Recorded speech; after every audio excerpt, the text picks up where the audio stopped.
Ele tinha certeza. Era um pintor medíocre de telas óbvias.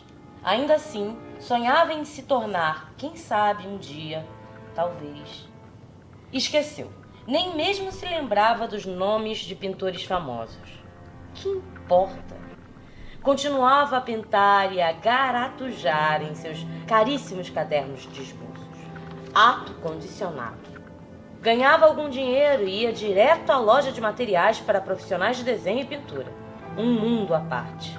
Todas aquelas prateleiras cobertas com tubos e mais tubos de tintas de todos os tipos. Um caleidoscópio de cores e cheiros que o ator doava. Gostava especialmente do odor do óleo de linhaça. Era como estar no ateliê de um gênio da pintura. E as aquarelas? Coisa fantástica. Passava mais de 2 horas caminhando e decidindo sobre o quanto poderia gastar a fim de não perder a mágica de se sentir um grande artista. Ainda que guardasse consigo seu maior segredo, achava-se um basbaque, fraco de imaginação, como qualquer cidadão comum. Isto é, como quaisquer funcionários do cartório onde trabalhava há 27 anos. Vivia entorpecido. Estava a meio caminho de se aposentar e continuava a ser um homem com alma de timbres e carimbos. Ambição terrível desejar o inatingível. A arte não o escolhera. Fado infeliz o seu. Desistira de ler livros de arte e ir a museus porque se sentia humilhado. E depois, à medida que envelhecia, sua memória enfraquecia. Tinha horror a médicos.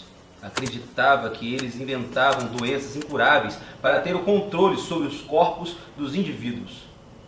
Por fim, acabou cedendo e partiu para o consultório de um especialista. Saiu abatido, como quase sempre se sai dos consultórios. Teria de fazer exames, não menos de 8. Isto mesmo, fez. Voltou ao especialista e este constatou degenerescência gradativa dos neurônios e mais alguns sintomas de males aparentemente menos graves, comuns na sua idade. Pediu novos exames. Poderia voltar daí a 3 meses. Não voltou. Que fosse a merda, o especialista. Iria desconsiderar. Precisava continuar a pintar antes que seu cérebro se apagasse de vez. Quem sabe uma licença médica no trabalho? Afinal, nunca usufruíra de seus direitos. Tirou licença por um semestre. Que interessava se sequer chegaria a se aposentar. Seriam 6 meses enfiado em seu ateliê, envolvido com seus pincéis, tintas e telas. Afastou-se dos poucos amigos de trabalho que tinha. Na verdade, não passavam de meros colegas de balcão e escrivaninhas velhas. Amigos? Não se lembrava de um que fosse. Admitiu que nunca os tivera. Enganava-se porque precisava disso para resistir.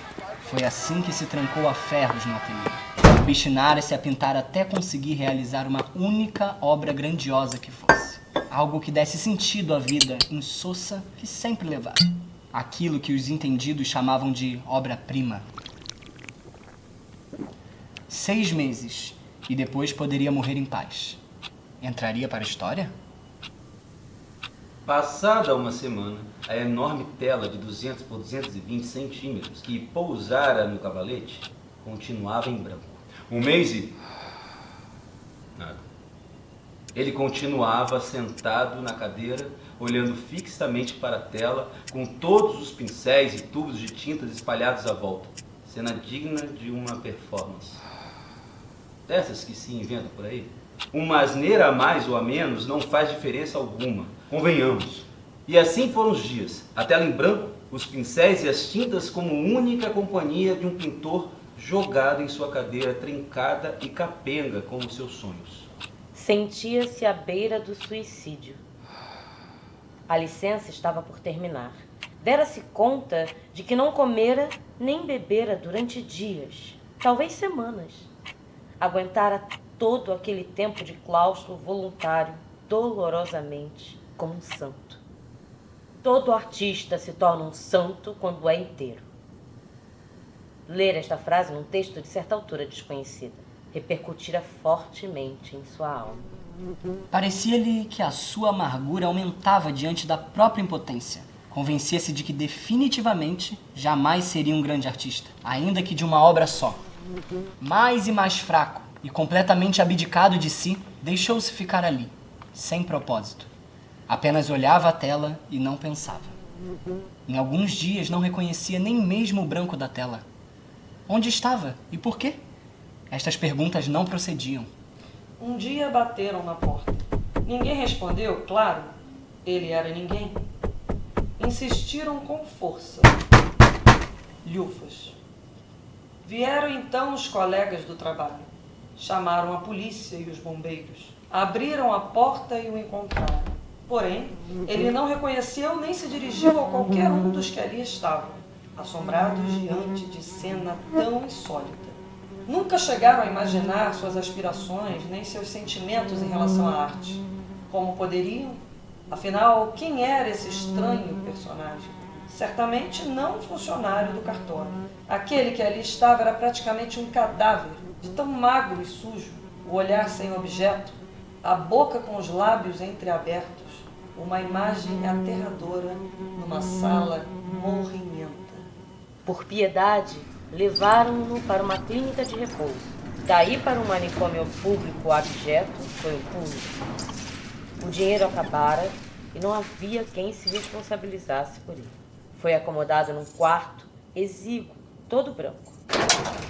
Apegara-se ao cômodo de tal maneira que já não saía nem mesmo para tomar sol no indigno pátio de cimento, vigiado por enfermeiros de faces pálidas e arredias. Deixara de se comunicar. Mantinha-se doentiamente acordado, a olhar fixamente as paredes brancas de seu quarto. Certo dia, ouviram-no repetir em voz baixa, que parecia ser uma palavra ou uma frase. De início não compreenderam, até que dele brotou um uivo. Minha obra-prima!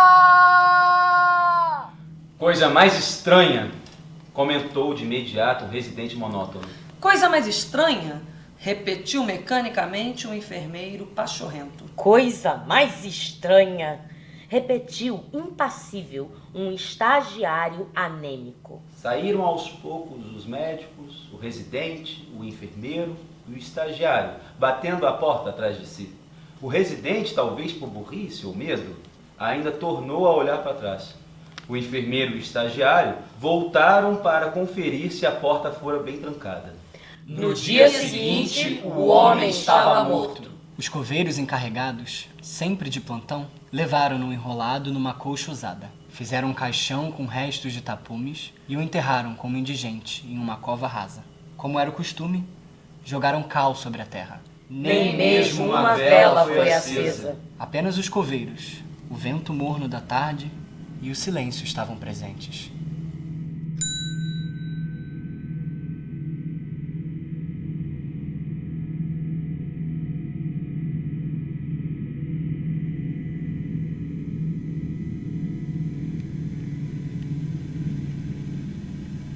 Desceu correndo os 3 andares que a separavam da rua deserta. Era madrugada e havia chovido durante várias horas. O asfalto e as calçadas estavam cheios de poças. A noite parecia tragá-la. Seguia sem se importar com os mendigos drogados, embrulhados com cobertas sujas, e os prováveis assaltantes que pudessem surgir do nada para agredir uma jovem solitária e indefesa como caça assustada. Distanciava-se mais e mais da rua onde morava. Reparava pouco nos prédios e na luz amarelada dos postes, que ia deixando para trás nessa corrida aflita. Aos poucos, sentiu seus pés descalços a pisar folhas e terra úmida. Já não era um asfalto e concreto, mas outra sensação, que imediatamente lhe dava tranquilidade e prazer, nascidos do contato inesperado com a natureza. Reparou que vestia uma camisola branca de algodão, de manga longa, com rendas e babados nos punhos e na bainha. Seus cabelos ondulados e cintilantes refletiam a luz da lua. Eram longos e passavam dos joelhos, como se foram uma capa a proteger-lhe as costas. À sua volta surgiam árvores imensas de todos os tipos, e os sons dos pássaros da noite espalhavam-se por entre as sombras. não teve medo. Ao contrário, descobrira estar num bosque encantado que lhe falava numa outra língua, incompreensível aos demais seres humanos. Era mágico, portanto, indescritível. De sua infância, lembrava a dor de ter, volta e meia, seus cabelos cortados pela vontade tirânica do pai. Odiava aquela franjinha idiota. E o cabelo dividido ao meio, caindo liso até as orelhas. Sentia-se ridículo. Passava dias inteiros sonhando com lindas e enormes madeixas que pudesse trançar ou amarrar num rabo de cavalo. Agora, por milagre, tornara-se a moça que sempre quisera ser. Todas as suas heroínas de infância tinham cabelos longos, de Cinderela a Rapunzel. Pedira de Natal uma boneca com cabelos até a cintura. Encantada com o presente, jurou que um dia seria como ela. Começou então a andar lentamente para que pudesse desfrutar ainda mais da relva e das folhas caídas das árvores. Não se perguntava se era vítima de uma alucinação. Decidira continuar nesse lugar para sempre. Em seus pensamentos mais puros, implorava aos espíritos do bosque que a deixassem ficar. Compreendia que a natureza inteira era sua amiga, por parte integrante de sua alma. Nunca mais voltaria ao mundo frígido e estéril dos homens. Encostou-se num álamo, escorregou suavemente até suas raízes e caiu em sono profundo. Sonhou que era uma menina sentada no degrau perto da casa, chorando porque seus cabelos tinham sido cortados tão curtos que sequer podia enfeitá-los com travessas e fitas. Desejou morrer. Repentinamente, algo tocou-lhe o ombro. Ela acordou assustada, secando com as costas da mão as lágrimas que ainda lhe desciam pela face. Qual o seu nome? Por que chora, linda jovem? Perguntou-lhe a coruja. Eu chorava porque cortaram minha longa cabeleira e agora ela está tão curta que não posso sentir minhas madeixas. Meu coração está em frangalhos. Pois está enganada. Seus cabelos continuam longos e cintilantes, como sempre. Você teve um pesadelo. Mesmo? Acredite! Olhou em volta e viu que estava no bosque e que seus cabelos ainda eram longos e brilhantes. Viu? Insistiu a coruja. Nada mudou. Sim, Respirou aliviada a jovem. foi somente um pesadelo. Então, Redarguiu a coruja. continue seu caminho até aquele castelo que fica do outro lado. Está vendo? Não se lembra? Finalmente lembrou-se de que seu pai era o rei mais justo e bondoso que jamais houvera. Todo o povo o amava e ela era uma bela princesa que costumava correr pelos bosques das redondezas e conversar com as árvores e os pássaros. Diziam inclusive que ela parecia uma fada. Talvez fosse mesmo, mas isso não importava nem um pouco. Recomeçou sua caminhada em direção ao castelo. Tomaria mais cuidado daí em diante. O pesadelo fora suficiente para alertá-la sobre um outro mundo, onde as pessoas haviam deixado de cuidar da natureza e, por isso, viviam muito infelizes e amontoadas em prédios de concreto. Felizmente, aquela menina, que chorava à porta de casa, não existia, e tudo não passara de um sonho mau. Na realidade, era esse bosque encantado e o perfume que podia sentir naquele momento. A coruja levantou voo e sumiu. À frente abriu-se um clarão. O sol estava nascendo mais uma vez. Mas quem era aquele homem que vinha assodado ao seu encontro? Carregava um guarda-chuva no braço esquerdo. O que ele tinha na mão direita? Parecia uma lâmina, porque reluzia ao sol. Não! Podia ver melhor agora. Era uma tesoura. Uma tesoura. Afiada e pontiaguda. Daquelas usadas para cortar os sonhos.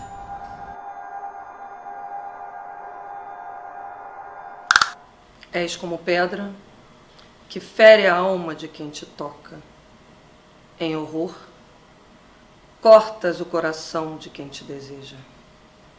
Manhãs de sol, tuas promessas. Pobres e infelizes os que te amam. Manhãs de sal, tuas promessas pobres. Infelizes os que te amam.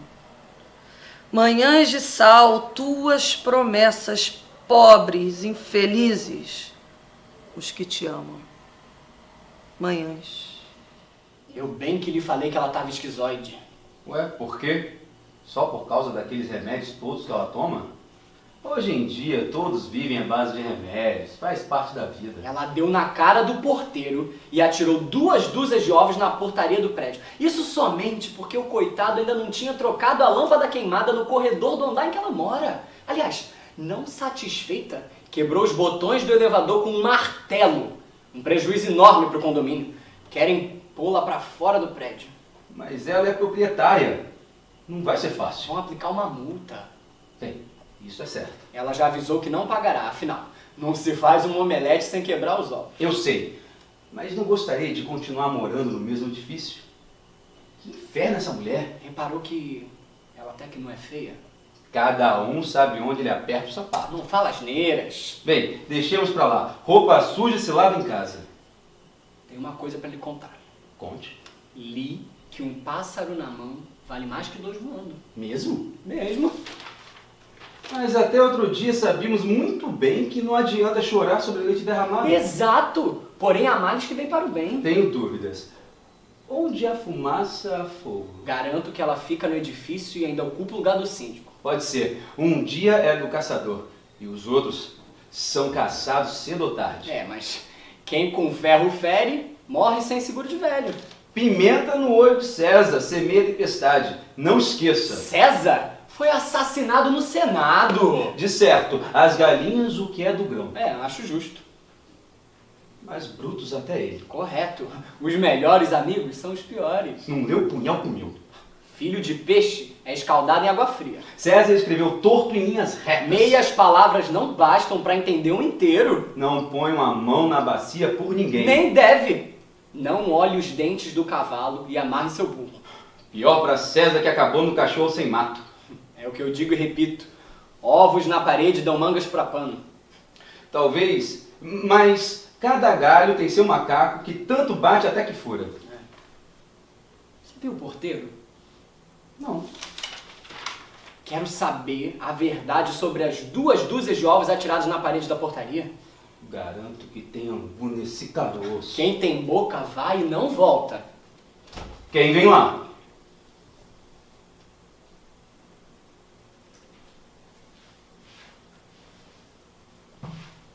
A vizinha dos ovos na parede. Fugimos. Apressado come cru e tropeça na necessidade. Simpatia atrai simpatia. Deus ajuda os primeiros depois dos últimos. César foi o primeiro a morrer na escadaria do Senado. Verdade. Melhor correr. Sim. De pouco todo mundo tem um louco. Fiquemos. Aí vem ela. Sabe que até não é feia? Quem é bonito, o que lhe parece. Hora do cinismo. Tô pronto. Como tem passado? Bem, obrigada. Caso se candidate a síndica, conte com o nosso voto. Já fui eleita. Não diga!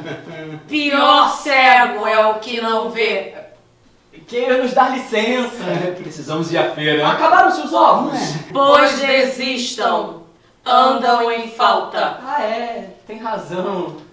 Ah, se tem.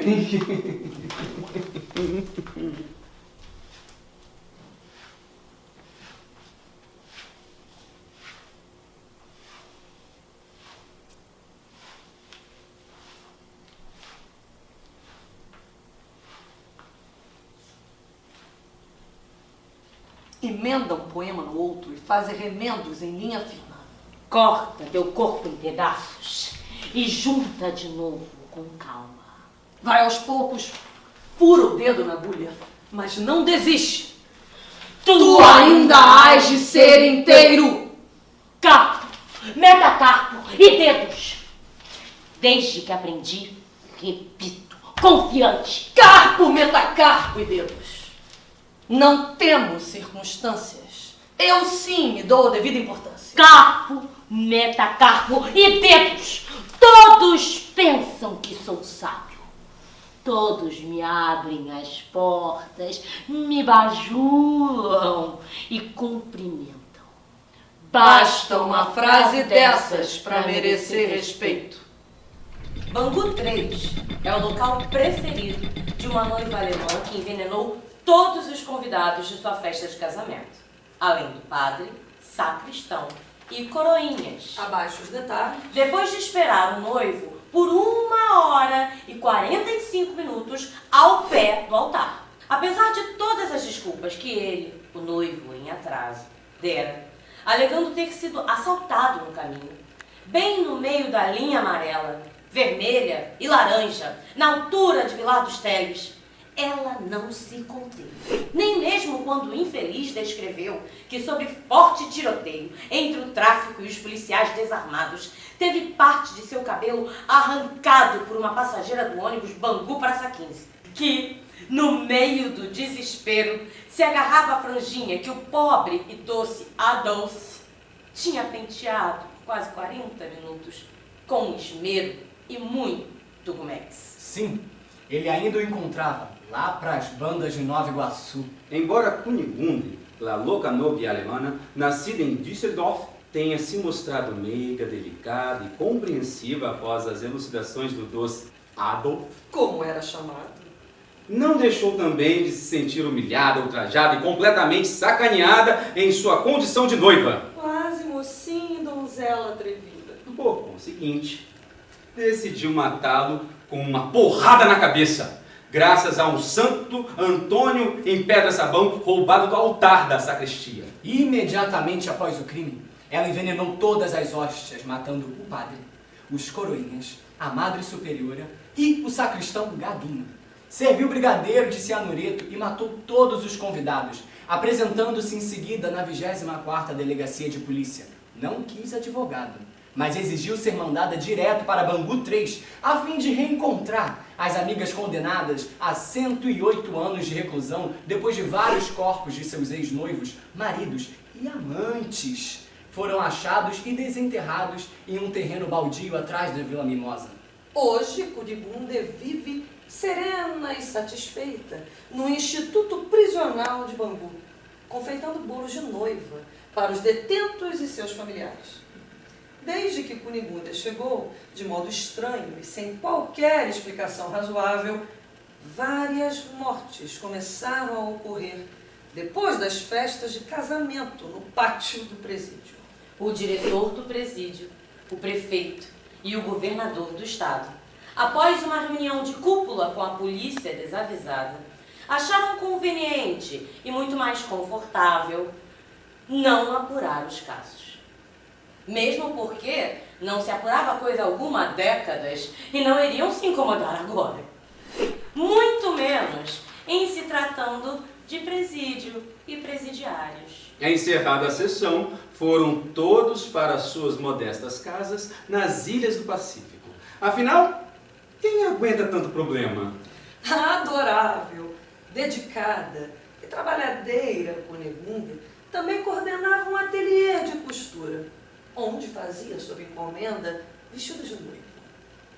No entanto, ainda não foi possível entender porque todas as noivas que usaram seus modelos morreram asfixiadas. Parece que há algo de errado nos forros dos vestidos. Seja como for, o ateliê de Kunigunde tem feito um enorme sucesso. De fato, tanto na cozinha como no ateliê das costureiras banguelas, Bangu com sequela. ela era mesmo genial, não há o que se discutir. Até mesmo o próprio diretor do presídio chegou a indicá-la para ser contratada em caráter oficial e permanente como cozinheira do Palácio do Governo. A festa de posse do próximo governador e deputados e secretários e assistentes de gabinete de todos que colaboraram durante as eleições será totalmente organizada por Kunigunde e suas comparsas, auxiliares. O povo agradecido já está nas ruas comemorando! Enquanto isso, enfurnada em sua cozinha, sempre em prol da nação e dos desamparados, Kunigunde continua fornecendo sua comida peculiar aos governantes. Não, porque meu peito se comprime. Não, porque meu coração se parte. Não, porque minha mente alucina. Não vou querer seus braços, seu corpo, seus beijos todos. Seu sopro sobre minha boca, seu calor na minha pele. Então me calo e me retraio. Me fecho e escondo. Você, persistente, teimoso, continua dentro e fora de mim. Lá estava ele, exatamente no mesmo lugar. Nem 1 centímetro a mais ou a menos. Fixara-se num ponto, paralisara completamente. Acima de sua cabeça parava não uma espada nem uma pedra imensa. Pendurada por uma corda, balançava suavemente a dor. Se ela caísse, estaria morto. Nunca deixou que a removessem, e não deixaria jamais que cortassem a corda. Mas também não sairia do lugar. Um passo e estaria fora daquele ponto que o torturava há anos. Um passo apenas. Nem mesmo era grego. Não estava nos mitos. Nem fora condenado. Ficar ali. Ponto. A dor acima de seu crânio. Resignou-se. Deixou-se dominar sem nunca fazer perguntas. A resposta, se houvesse, poderia ser fatal. E também nunca deu o passo que o libertaria para sempre daquela agonia.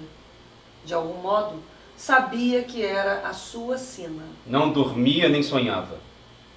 E não se poderia dizer que estava lúcido e desperto. Apenas era.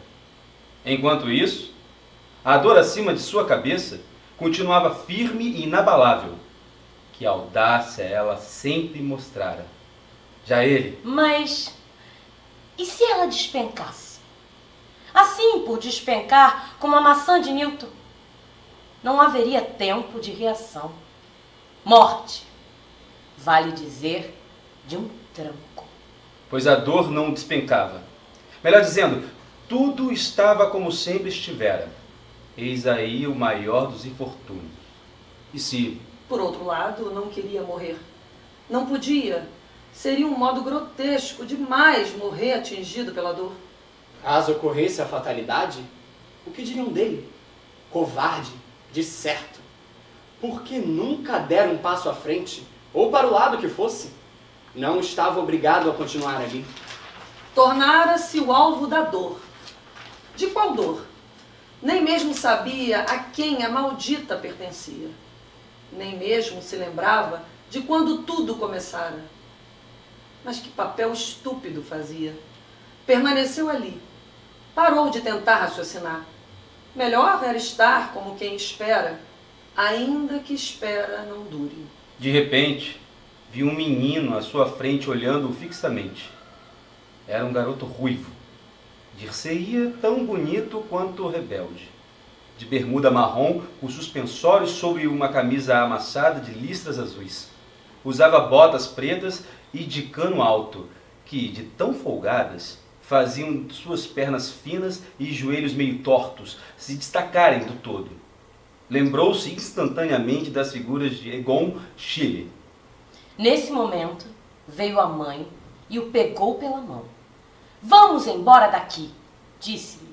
Não vê que é perigoso? Quando finalmente tirou os olhos de cima do garoto, percebeu que outras pessoas o cercavam.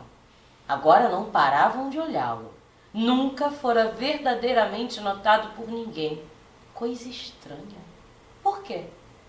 Enquanto cogitava acerca de sua invisibilidade, nenhuma palavra ou qualquer som brotava do ar, conquanto todos os olhares se voltassem para ele. Sem que esperasse, o menino gritou bem alto e riu até engasgar. Mamãe!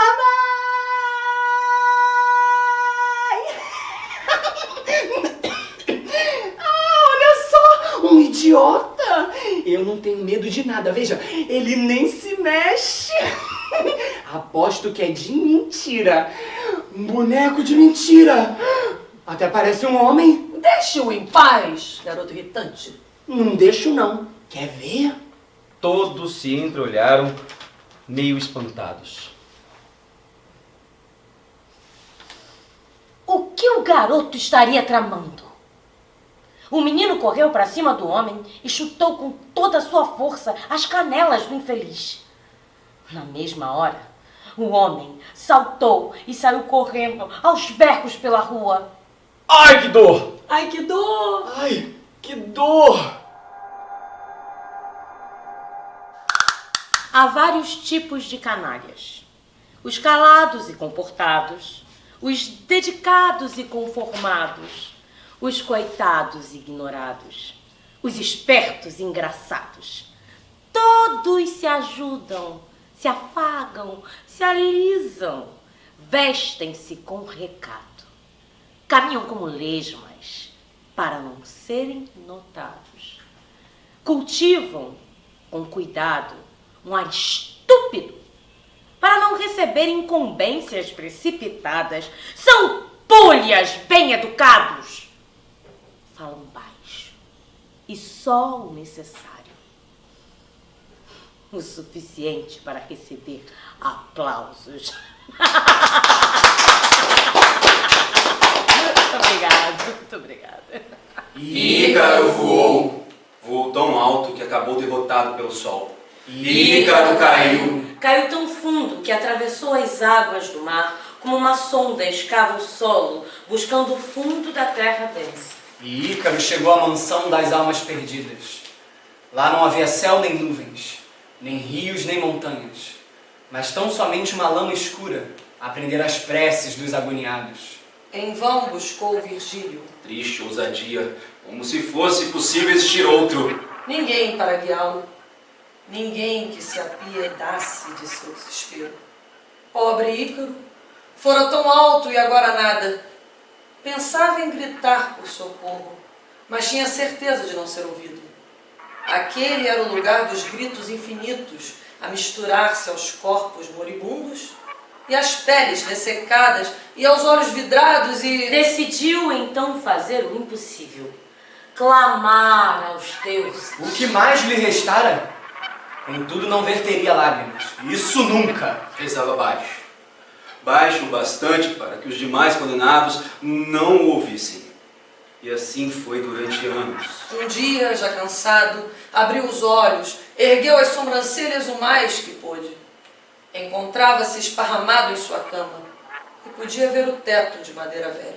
A porta do quarto se abriu. Eis que Dédalo, seu pai, aproximava-se com um lindo e enorme par de asas. Apavorado, Ícaro saltou da cama, pulou pela janela e correu. Dédalo não entendeu, mas deixou cair o par de asas no chão e deu de ombros. Afinal, era apenas um brinquedo de cera e logo estaria derretido. Fazia muito calor. Calor demais!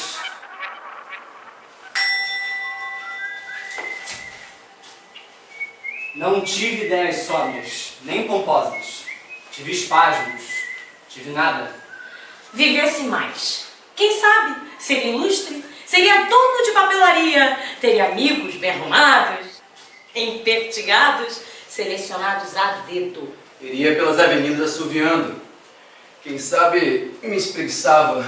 Levantaria depois das 10, abriria a janela da sala sem intenção, depois cairia sentado na poltrona, farto de sucesso. Passaria meus dias a trocar palavras enviesadas. Beber conhaque, a fumar charuto.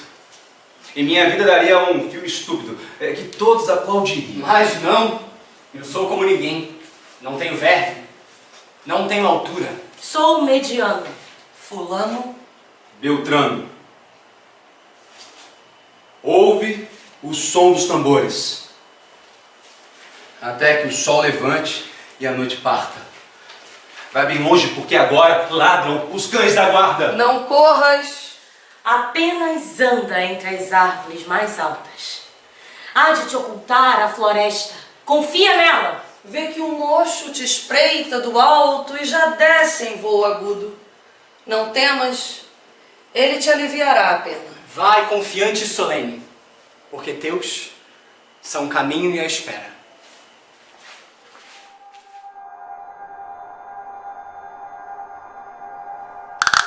Dei-me de presente meu próprio livro. Fiz-me evidente, bem preparada. Cantei para mim mesma um poema antigo. Vesti um casaco e fui à rua. Pisar no molhado, pular na poça, rever vitrines, as mesmas de sempre. Voltei cansada. Entrei na sala, sentei-me à mesa e bebi um café. Pensei na vida. Lembrei-me da morte. Guardei o livro e me esqueci. Lembrava-me agora mesmo de minha avó. Não se tratava exatamente dela, mas de uma boneca que ela ganhara quando menina. Tinha um ciúme doentio da tal boneca. Costumava me falar sobre o dia em que a recebera de presente no seu 7º aniversário. Viera numa caixa grande, embalada em papel celofane amarelo e vermelho, com um enorme laço prateado em cima. Vovó ficara deslumbrada só de ver a caixa. Quando a abriu, soltou um grito de alegria. Era exatamente como nos seus sonhos. Por muito, muito tempo esperara e agora lá estava ela. A boneca perfeita. Aquela que toda menina de sua época ganhava no Natal ou no aniversário. Uma beleza só. Passava horas a pentear-lhe os cabelos louros, cacheados e longos, como de uma princesa dos contos de Grimm. Naquele dia, prometeu que jamais, jamais se separaria dela.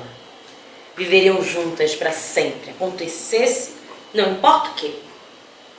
Vovó levou-a consigo até o altar, enroscada no buquê, no dia de seu casamento. E ainda na lua de mel, colocou-a um bercinho em seu quarto.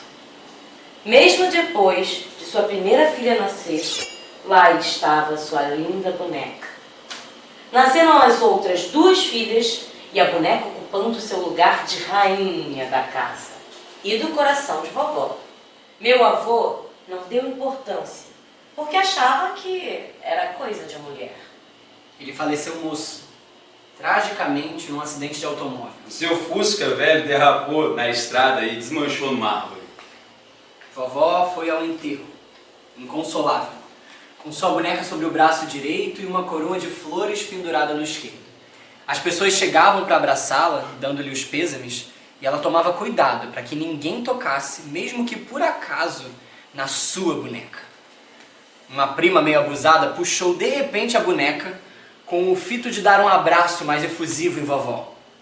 Pouco faltou para ela dar um tapa no meio da cara. Isso mesmo. Vovó ficou enfurecida com o tamanho do abuso. Todos olharam espantados diante daquela cena insólita, mas deram um desconto devido ao nervosismo em que vovó certamente se encontrava pela trágica morte do marido. Depois de adulta que entendi o problema que era mesmo a boneca. Enfim, minha avó jamais me deixara sequer aproximar-me ou encostar na tal boneca. Nem que fosse para trocar o vestido de cetim e ajeitar a fita de veludo rosa que sempre punha nos cabelos. Que apego vovó tinha pelo brinquedo. Diga-se, nunca foi brinquedo. Era uma relíquia. Valia mais do que as filhas, pois nem mesmo elas podiam pensar em pegar a boneca da mãe. Já se tornara um caso de família. Todos comentavam nos aniversários e até nos enterros. E a boneca? Continua a obsessão? Meu Deus, não seria o caso de fazer uma terapia? Levar ela pro médico? Nem pensar. Vovó recusava-se terminantemente a desgrudar de sua boneca, que tiraria a um psiquiatra. Não estava louca. Sua relação com Lili Eis o nome. era particular e inquestionável. O mundo tinha problemas tão maiores do que seu amor Doentio. Concordemos? por sua Lili. Que se preocupassem com outras coisas. Como virava mexia, não a deixavam em paz. Houve um dia em que estourou de fato uma briga. As filhas já estavam adultas. Haviam lhe dado netos. Eu, inclusive. E vovó não enxergava mais nada além daquele troço. Assim se referiam a Lili. Pois bem, ou vovó largava de vez aquela doença, ou seria internada num abrigo para idosos. Foi aí que vovó decidiu se vingar de todos e arquitetou um plano. Iria para o abrigo, Mas antes faria um grande estrago. Quem pensavam que eram? Criar as filhas como toda mãe prestimosa, e agora as 3 se voltavam contra ela. Nunca admitiria tal desrespeito. Não era à toa que amava Lili. Sim, chegar à conclusão de que Lili era mais importante que todos os demais. A única que a compreendia. E com quem falava ao pé do ouvido. A única para quem podia contar seus segredos. Pois que se danassem as filhas egoístas e maldosas. Ah, quase esquecendo. Havia de vingar-se. Teria de elaborar um plano infalível, bem estruturado, de modo a não ser descoberta. Lili, para quem não sabe, dizia a vovó, tinha voz e consciência próprias. E podia falar com ela como qualquer pessoa. Melhor até, pois ela seria sua cúmplice para executar a tal vingança. Muito justo. Esperou um dia nublado, o céu carregado de nuvens escuras e meio tenebrosas. Toda vingança deve ser executada num dia assim. Pegou Lili pela mão e saiu pela casa, a fim de elaborar com atenção o seu plano. Desceu as escadas e foi até o armário do quarto dos fundos. Tinha guardado ali, há mais de 48 anos, um pote de veneno junto com seu livro preferido de Agatha Christie. Esta a inspirara. Abriu o livro e saiu folheando até encontrar a página onde a grande autora descrevia um crime arguto e, sobretudo, hediondo. Em menos de 2 dias estaria livre daquelas filhas alcoviteiras e imbecis que não tinham qualquer sensibilidade para compreender seus sentimentos intensos por Lili. Pegou o pote de veneno. Era um tipo de pó translúcido, praticamente invisível, que, se passado em um objeto, mataria em 24 horas. No máximo. O infeliz cuja pele entrasse em contato com ele. Nem vovó se lembrava mais de como teria arranjado o veneno. Pode ser que seu marido tivesse trazido da Mongólia. Ninguém sabe com que intenção. Não chegou a usar, certamente porque ele morreu logo depois daquela viagem de última hora para o Equador. Também isso não interessava agora. Lasca-se. Ainda bem que o tal pote ficara escondido e longe do alcance de todos. Somente ela sabia o local onde guardara. Brilhante! Quem seria capaz de descobrir? Rezou para Santo Expedito, não custava. Claro que vovó contou com a inestimável participação de sua boneca. Pegou Lili, protegeu as mãos com as luvas que usara em seu casamento, passou o pó pelos cabelos cacheados e pelo vestido de sua adorada cúmplice, viu que era suficiente para matar um camelo. Na verdade, 3. No dia seguinte, fingiu concordar com a ideia de se desfazer de Lili, desde que não fosse mandada para o abrigo. Todos se admiraram.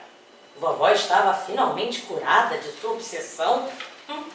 Valia comemorar. Então, vovó pediu a todos que se despedissem de Lili, já que iria enterrá-la para sempre. Faria um funeral e pronto. Tudo estaria acabado. É claro que todos concordaram imediatamente. Depois de tantos anos de brigas e preocupação, Lili iria embora e também com ela, pesadelo da família. Vovó marcou a hora do enterro da pobre Lili. Não sem antes exigir que cada um fizesse seu último gesto de carinho. Beijar e abraçar ternamente a doce Lili. Afinal, não era pedir muito. Sim, todos estavam de acordo. Vovó mandou que a filha mais velha fosse ao seu quarto pegar Lili. Pela primeira vez, sua filha trazia a boneca junto ao próprio corpo. Entregou-a com atenção às outras irmãs para que a beijassem e lhe dessem o derradeiro abraço.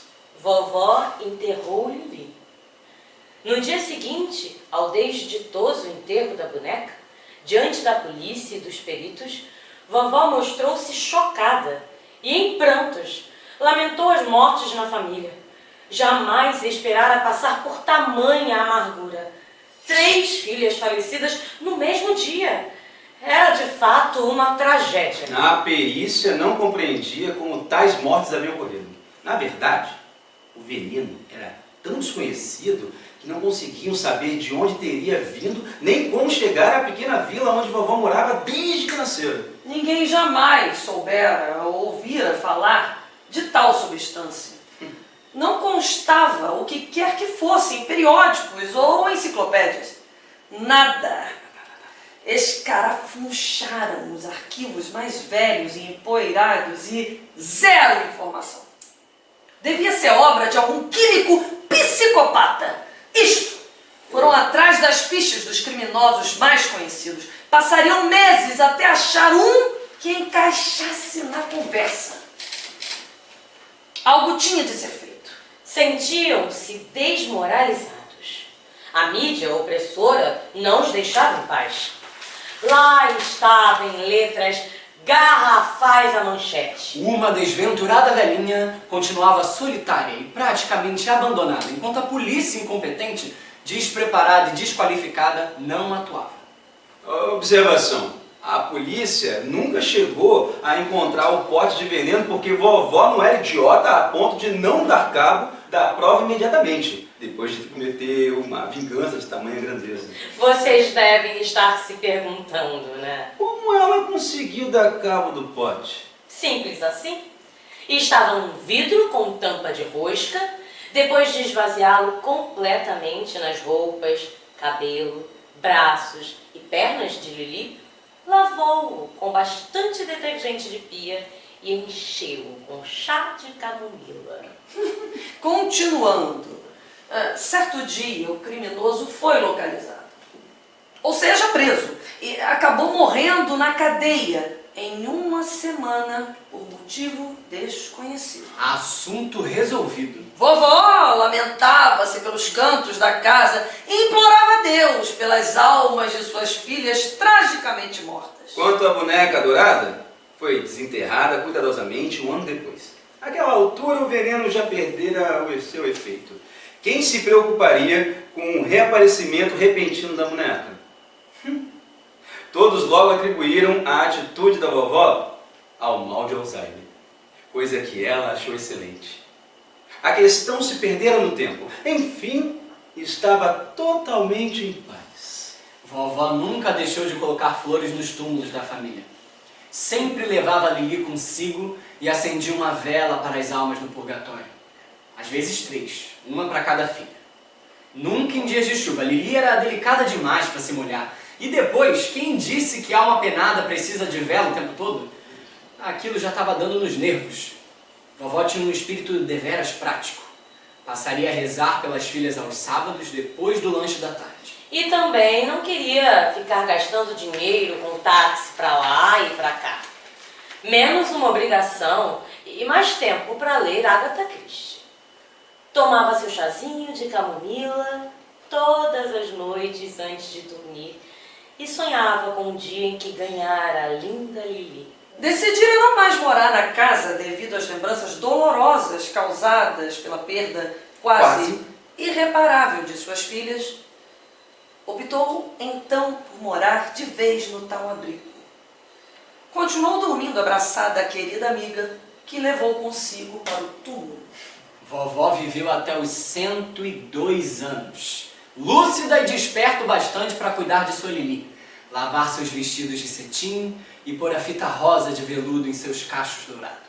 Fizeram-lhe um lindo funeral, com um caixão de vovó e Lili, todo coberto de lírios brancos. Houve até cortejo. O padre fez questão de que o sino da igreja tocasse e rezou a missa de corpo presente, com os olhos lavados por lágrimas, de consideração e respeito por aquela veneranda senhora. Alguém chegou a sugerir uma estátua da vovó no meio da praça.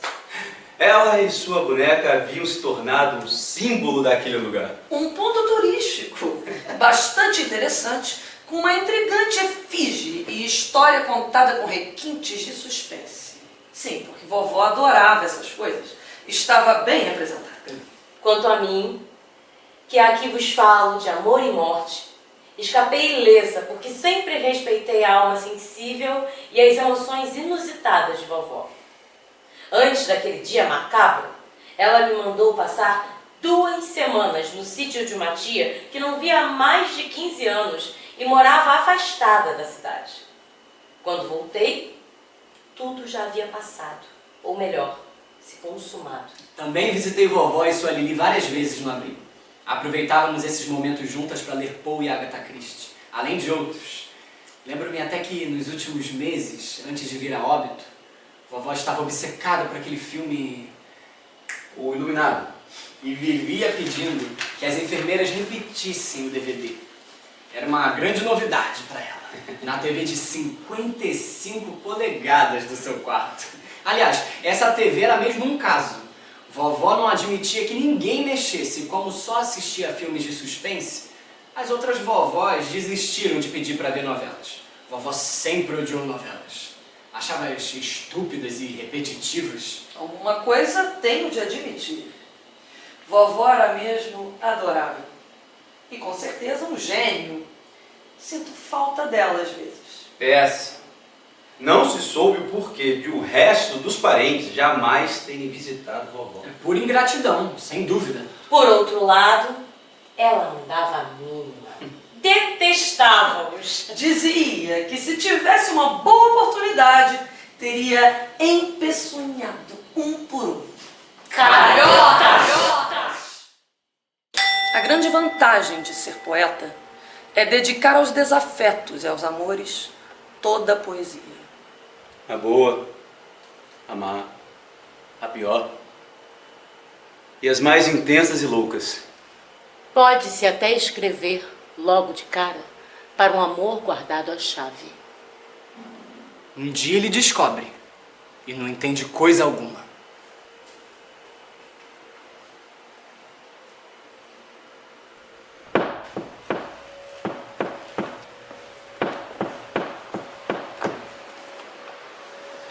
Ainda que eles não se calem e falem todos ao mesmo tempo, porque não podem perder a ocasião de continuar dizendo as mesmas coisas, porque não podem arredar pé de suas certezas, porque vivem à custa de garantias de vazio, eu canto a canção dos trágicos e dos terríveis.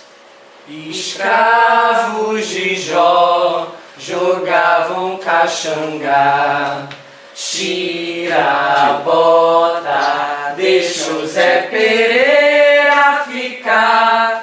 Guerreiros com guerreiros fazem zigue-zigue-zá. Guerreiros com guerreiros fazem zigue-zigue-zá.